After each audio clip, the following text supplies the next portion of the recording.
Welcome to School Report, a glimpse into the classrooms of St. Lucie County Public Schools. School Report provides the opportunity to share with the community academic and extracurricular activities of students in our schools. And now, here is School Report.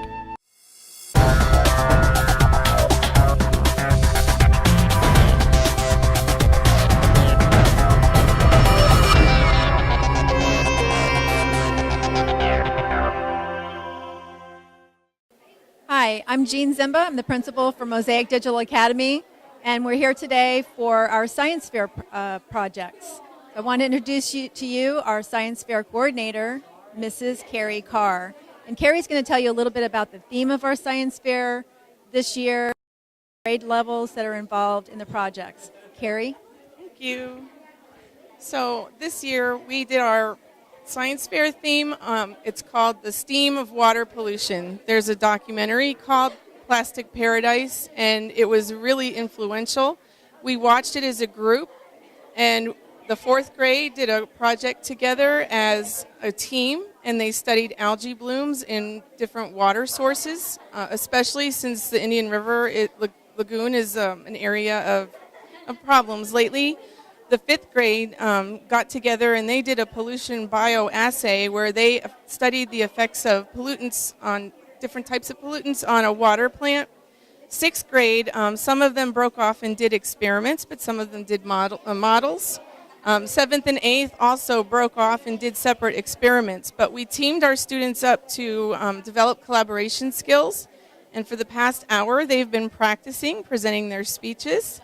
So we're really looking forward to seeing how they do and building up their confidence. Thank you, Carrie. So now what we're going to do, we're going to go ahead and kind of eavesdrop on the coaches. That's what we're calling them, the coaches, as they are judging the students' science fair projects. BPA is a very dangerous chemical that is found in multiple plastics. BPA can feed off of many diseases. In this experiment, we wanted to figure out if there was BPA present in the most commonly used water bottle brands. We thought that BPA was going to be present in one or more of the water bottles we tested. We used 6 different kinds of water bottles. We used our control water bottle that was BPA free. We used Dasani, Pure Aqua, Public Springs, Zephyr Hills, and Walmart. We then cut them in 3 pieces and put them in water that was 95 degrees for 5 minutes. We then removed the samples from the water, and we used cotton swabs, and we put alcohol on them, and we rubbed the pieces. Then we put them in the indicator to observe what color they would change.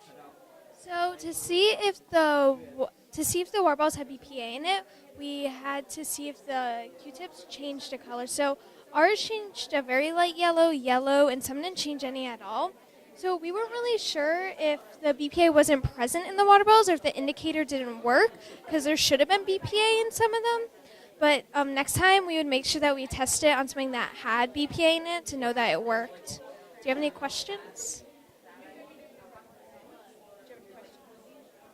Why did you choose BPA? Why did you choose BPA? BPA is a dangerous chemical that feeds on like diseases like cancer, and it like when you consume it's like not good for you and it messes with your body. My notes here. Did you have any problems when you were setting up your experiments? It took a while to decide what to do, like how to go with testing them and how to do the experiment, but after that it was good. Is there anything you would have done differently now that you know how to do the experiment? Next time we would test on something that we know that had BPA, so we would see if the indicator actually worked. You guys did a great job. A lot of work and put into this. Well done.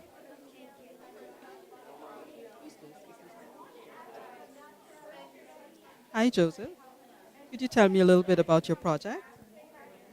It is a water pollution video game, and my purpose of it was to to teach kids in a fun way about water pollution. Go ahead and tell us your process when you worked on this project. Well, first I had to find the game making software, so that's the name of it. And after I downloaded that, first I started working on the coding. Then after that was done, I started like drawing the actual things that you would see, and then I just put it all together. So, what is the object of the game? How is it played? Do you want me to like play it and show you? You use the arrow keys to collect the bottles and try to avoid the nets. Up there it shows your score, and if you get a high score, then you put in your name, and then it puts you on the leaderboard. And there's one little thing in the game. It's if you go over this shark, then all the nets disappear, and then it's just like a little cheat.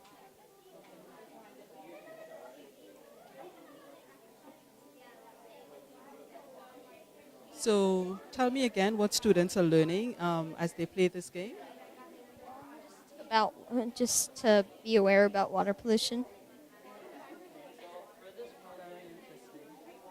I'm curious about where you learned coding. In the summer there was this camp. The teachers picked a couple students, like one student, to go into the summer camp. It was like only for a week, but I made a game there, and. Thank you very much, Joseph. This is very inventive, very innovative. Okay, tell us about your project. We did a study on acid rain and how it is a form of carbon dioxide burned from fossil fuel.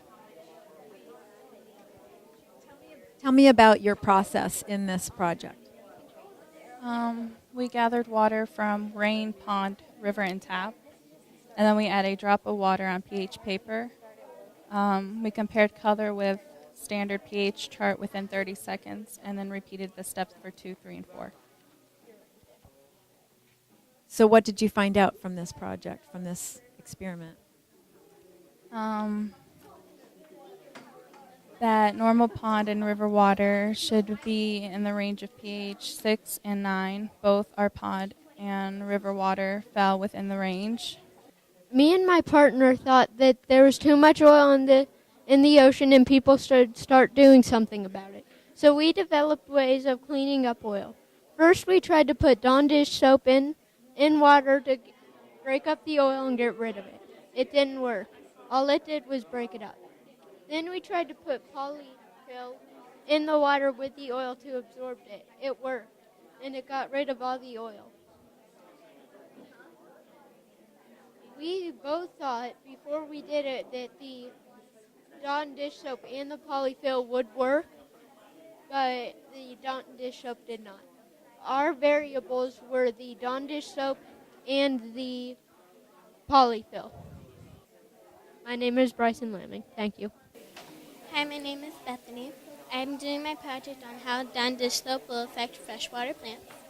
What I did was my hypothesis was that the Dawn dish soap would not affect them anyway, because when we're doing the oil spills, it helps clean them up. And so what I did was I used 3 bottles of spring water. I took out 100 millimeters of the water, and I added 10 centimeters of the growing tips of the freshwater plants. I added 4 millimeters of the Dawn dish soap into it, and I left it for 3 weeks. My hypothesis was not correct with my project because one of them died, and these 2, they also were in the process of dying. So we should be careful what we put down our drain, because one way or another that all leads out to the ocean. So we have to decide during an oil spill, do we want to leave the oil spill or do we want to affect the plants in the ocean? My name is Mercedes Gonzalez, and my project was on freshwater plants on alcohol. It turns out that gasoline has 10% of ethanol to reduce using so much gas and oil. Biofuels cause air pollution and water pollution by growing the corn crops. Water pollution comes from fertilizer and pesticide to grow the crops, but may also lead from cars. My hypothesis, since we used alcohol to kill bacteria on our skin, the fresh water would damage my plant. I used 3 bottles of crystal spring water. I measured 100 milliliters out of the water, and then I put my rubbing alcohol, which was 4 milliliters. I put my plants. I set my bottle of waters on the windowsill for 3 weeks. When one of my plants had died and 2 others were in the process of dying, my conclusion was that my hypothesis was correct, that alcohol did damage the freshwater plant. Hi, I'm Angelina Marks, and this is my project. It's about how algae blooms in water. We've been hearing about all the algae that's been blooming in the Indian River water and all the rivers. So we decided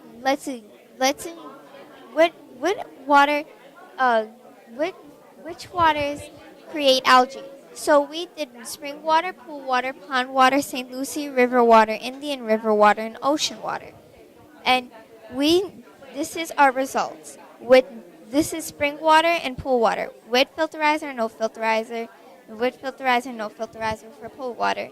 And in pond water, with filterizer, no filterizer. St. Lucie River water, with filterizer, no filterizer. This is Indian River water, with filterizer, no filterizer. Ocean water with filterizer, no filterizer. Algae creates over 50% of oxygen we breathe. If algae overgrows, it's called an algae bloom. When algae dies, it takes oxygen from the water. This means fish cannot breathe and they will die or either leave. And our conclusion was our natural waters contain algae, and we were able to create an algae bloom with filterizer. The Indian River did not turn the greenest like we thought.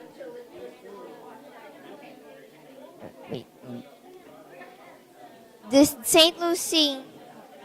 Lucie River turned the greenest with filterizer because it had the most algae. The marine animals in St. Lucie River are most likely to suffer from algae overgrowth. We should be responsible when we use filterizer to reduce the bad effects of algae growth.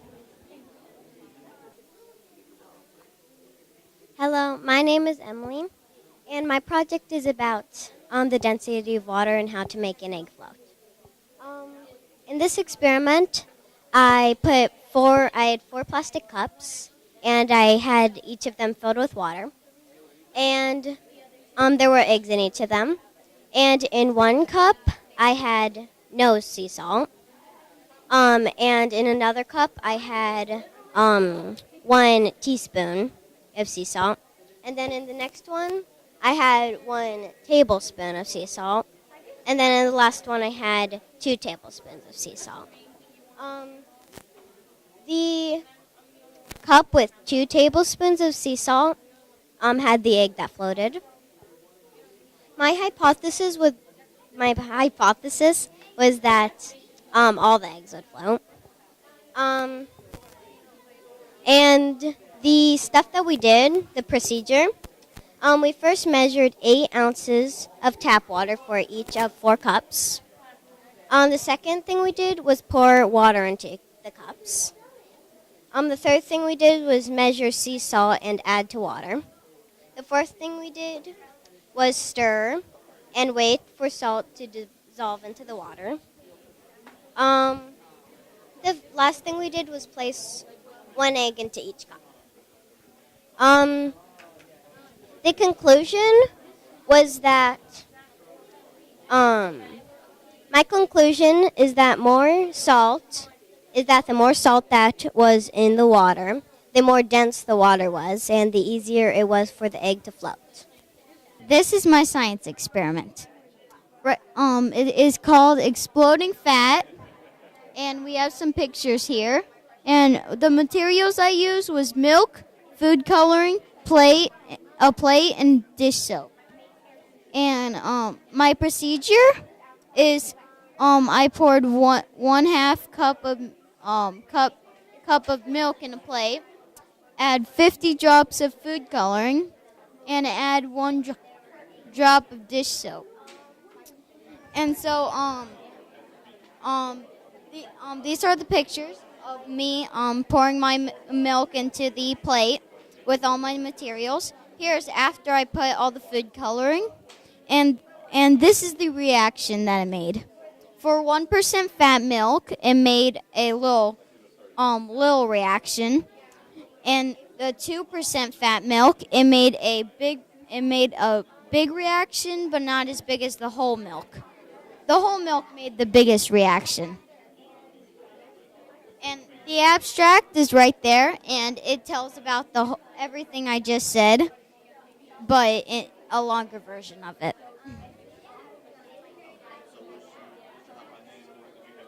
Oh, my hypothesis is that I thought that the whole milk was gonna make the biggest reaction, which it did. And this is my conclusion. My conclusion is that because the dish soap reacts with the fat in the milk, whole fat milk had the biggest reaction. Hi, my name is Isabel Ribiera, and my project is called Salt Intrusion.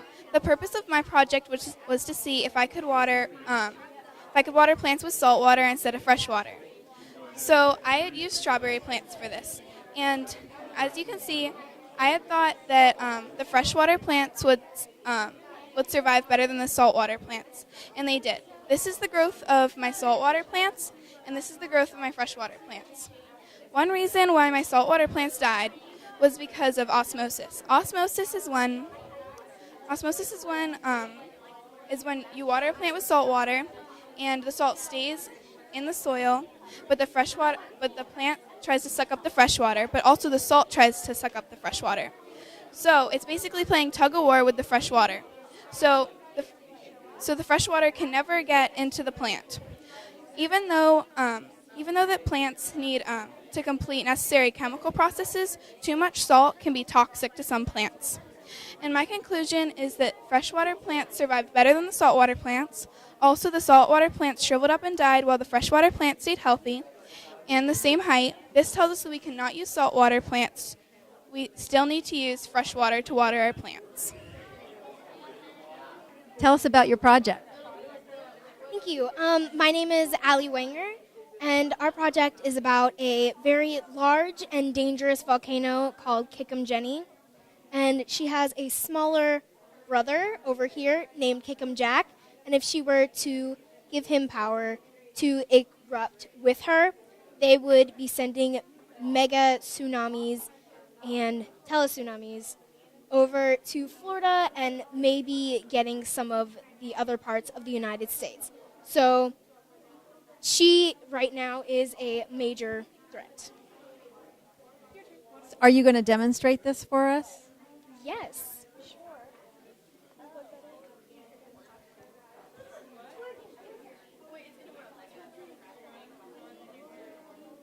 There you go.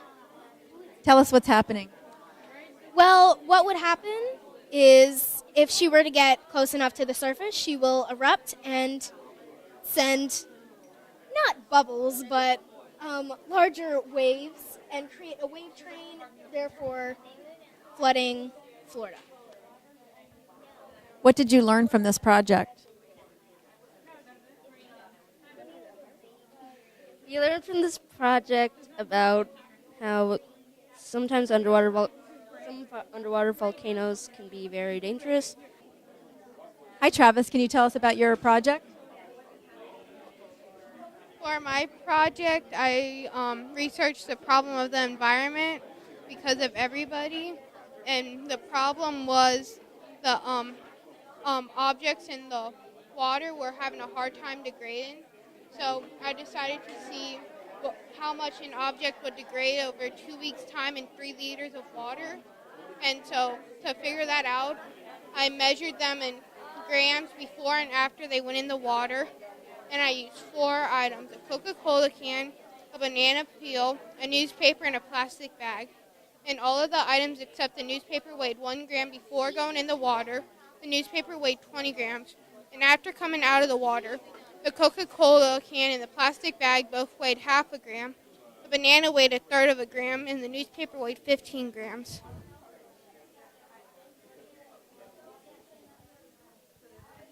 Travis, what did you learn from this project? That objects will degrade, but it will take a long time. Okay, thank you very much. Tell us about your project. My project is hydrothermal vents, which are vents underwater, and it's where the water seeps through the ground and hits the crust of the earth and then comes back up as steam.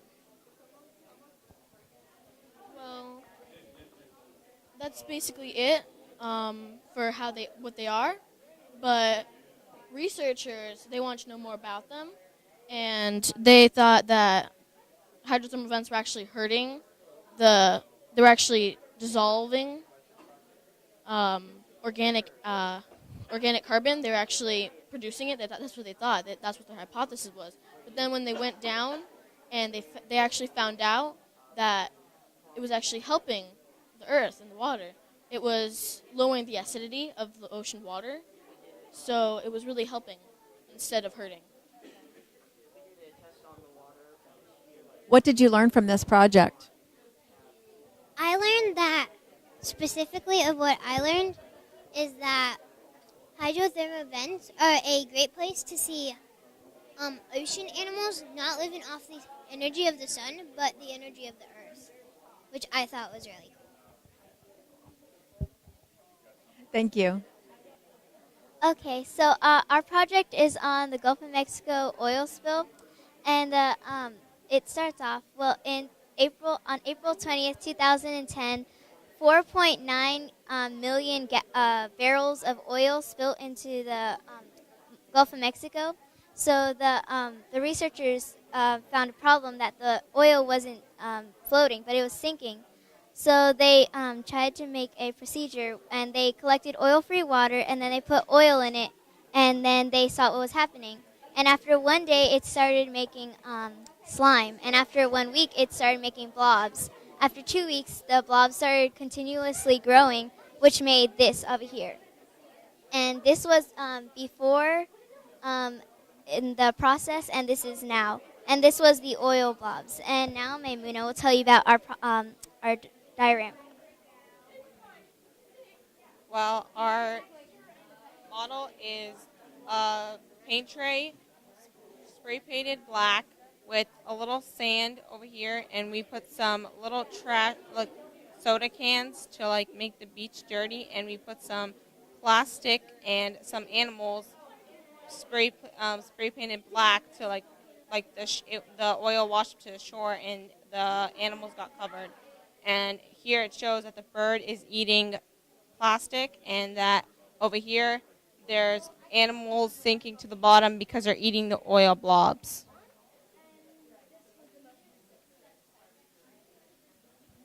What did you guys learn from this project? Well, I learned that the problems can turn into great problems. So we want to be as responsible as we can and try to not make big problems and try to clean up what we made.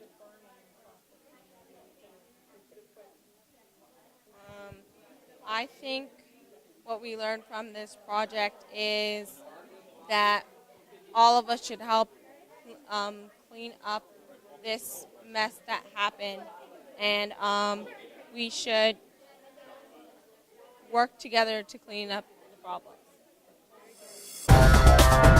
Thank you very much.